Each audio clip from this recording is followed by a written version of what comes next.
love beyond the mirror. Megan was one of the ones who helped think of that. Megan, why did we pick love beyond the mirror? I think one of the biggest challenges that I see when it comes to nutrition is that people will say, I'll worry about my nutrition once I lose weight, once I am a certain size.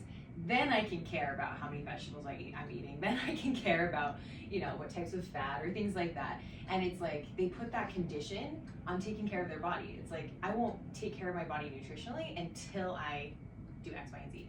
And I want to just take away all those conditions that you are worth taking care of your body right now. And you don't need a condition to do that, right? You don't need to put that condition on there of like, I'm not worthy of taking care of my body. I'm not worthy of, buying the fruits and vegetables. I'm not worthy of taking time for myself to like sit down and block off the lunch hour until I look a certain way.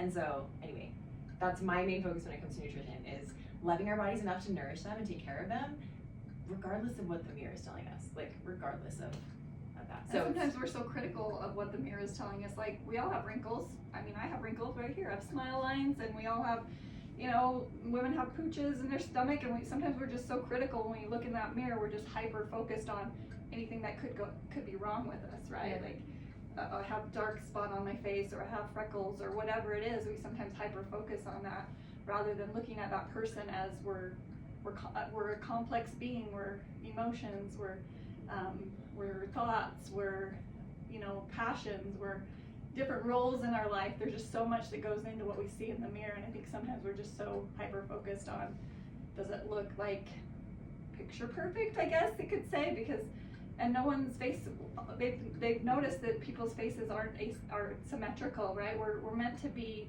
asymmetrical. We're meant to have flaws. Like I was saying, I should just come to one of these things with a zit, or my hair kind of going crazy, because that's just, we're a mess, and it's okay. Like, everybody has imperfections, and we're not meant to be this perfectly. I think the society shows that in like the movies or whatever, is that someone has to look a certain way, but you are so much more than what you see in the mirror. And in the mirror might be really amazingly beautiful and kind and loving and great, but you don't always see it because you're focusing on there's a flaw there, right? Well, and oftentimes what society puts out there, and there's been studies about this, is that women that are in certain body sizes, shapes, sizes are portrayed as more powerful, more influential, and have more like control and viewed as put together, and there's some studies that have looked at how that impacts young girls. And what then they portray, I think, a woman should look like in order to be perceived as more powerful, more put together, and those type of things. And I think, like, one of the things as you were talking about, I thought, like, yeah, we lose sight that our body is a relationship. Like, have a relationship with our body. It's not just a thing, and like one of my favorite phrases comes from Margot Main, and she says, that your body is a vehicle. It's not the destination. It's the apparatus that lets us think and feel and connect. And I always give that example of, like, I have twin girls, and one of my twin girls, ever since she was little, gives these like huge little bear hugs. And she's heard me say this enough that now she like squeezes super tight. It hurts now. I'm like, not so tight. But she'll give me these huge bear hugs. And I always give the example of, like, that's a way that, because of my body, I have this special connection with my daughter. And I'm not worried about what does my body look like, what do my love handles look like. Like, it's just a connection I have with these beautiful hugs that I wouldn't be able to have if I didn't have my body, regardless of how it looks. So I think that's so hard, because like love beyond the mirror, we all want to feel love. We all want to find purpose and meaning in our lives.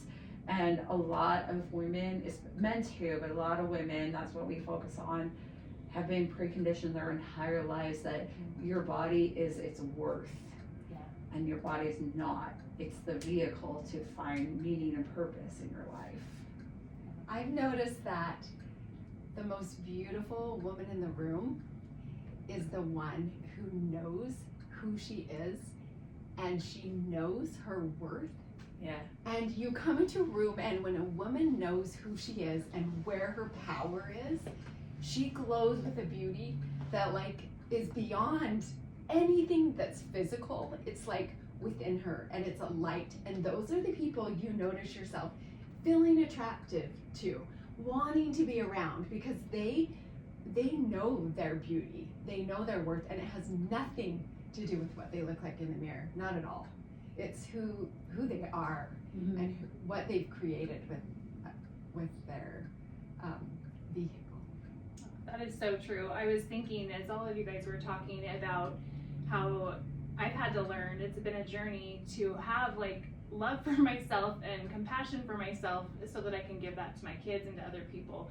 Because I found that like because the society pressures were so much, then I'd be really hard on myself and kind of beat myself up internally, and then in turn I would just like get angry or upset and, well, you have to do this, and you know, putting all those expectations on everyone else. So kind of letting go of some of those expectations and maybe dropping them all together and just saying like, who's setting these expectations, you know?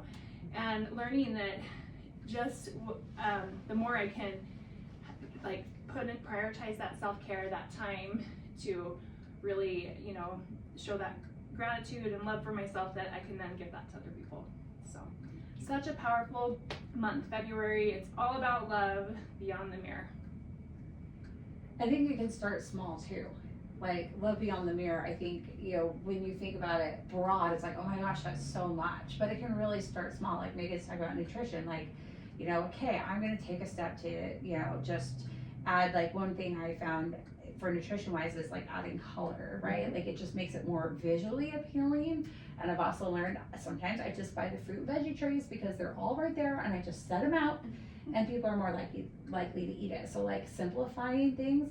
One way I try to look at that idea of love beyond the mirror, like what's 1% of something I can do today or this week that is gonna make me feel better? Because if I try to look at it, the huge concept, it becomes very overwhelming. But if I look at what's 1% of something I can do today, then it feels like, okay, I can do that. Yeah. And I think one thing that, you know, we're focusing on in February with Love Beyond the Mirror is gratitude.